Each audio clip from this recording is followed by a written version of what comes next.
High. তো এটা হলো মায়াপুরের ডে 2। আর দেখো বাইরের পরিবেশটা না ভীষণ সুন্দর। তো আমি তো এখানে সকাল সকাল রেডি হয়ে গেছি, কারণ আজকে ছিল শ্রাবণ মাসের শেষ সোমবার।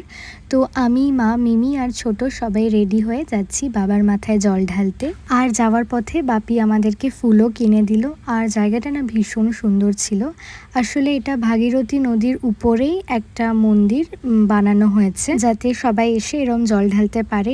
আর বৃষ্টি হওয়ার কারণে নদীর জলটা ব্যারিকেড পেরিয়ে এপারে চলে এসেছিলো। তো যাই হোক, কোনো অসুবিধা হয়নি। আমরা হেঁটে হেঁটে গিয়ে সবাই মিলে বাবার মাথায় খুব ভালোভাবে জল ঢাললাম। আর জানো তো, চারিপাশটা না ভীষণ সুন্দর ছিল, মানে এতটাই নেচার ফ্রেন্ডলি ছিল, ভীষণ ভালোও লাগছিল। তবে আমার না একটু জলে ভয় করে বলে আমার যাতায়াতে একটু অসুবিধা হয়েছিল, বাট এক্সপিরিয়েন্সটাও বেশ ভালো ছিল। তারপর চলে গেলাম এখানকার ফেমাস রানাদার ছেঁড়া পরোটা খেতে।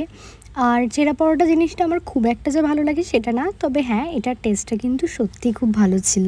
তো ওখান থেকেই আমরা ব্রেকফাস্ট করে নিলাম। আর দেখো, ফেরার সময় না আমাকে জোর করে একটা দিদুন তিলক কাটিয়ে দিল। তো বাস চলে এলাম হোটেলে, কারণ কি বাইরে ভীষণ গরম ছিল। আর বাপি এখানে পেয়ারা মাখা এনেছিল, তো সেটা খাচ্ছিলাম। আর তারপর চলে গেলাম লাঞ্চ করতে। আর মায়াপুরের ভিতরে প্রত্যেকটা জায়গা এত সুন্দর, চারিপাশে গাছ দিয়ে সাজানো, মানে দেখলেই মনটা না সত্যিই খুব ভালো হয়ে যায়। আর আমরা সেদিন লাঞ্চ করেছিলাম গোবিন্দাসে। আর এখানকার রান্নাগুলো না অসাধারণ ছিল। ভেজ তো কি হয়েছে, খেতে এত সুন্দর ছিল, মনে হচ্ছিল যেন পুরো ঘরোয়া খাবার খাচ্ছি। আর আমরা তো সবাই খাচ্ছিলাম, আর ছোট বোন কি করবে, ও এখানে দাদুর সাথে এইভাবে খেলা করছিল। আর এটা ছিল আমাদের লাঞ্চের থালি।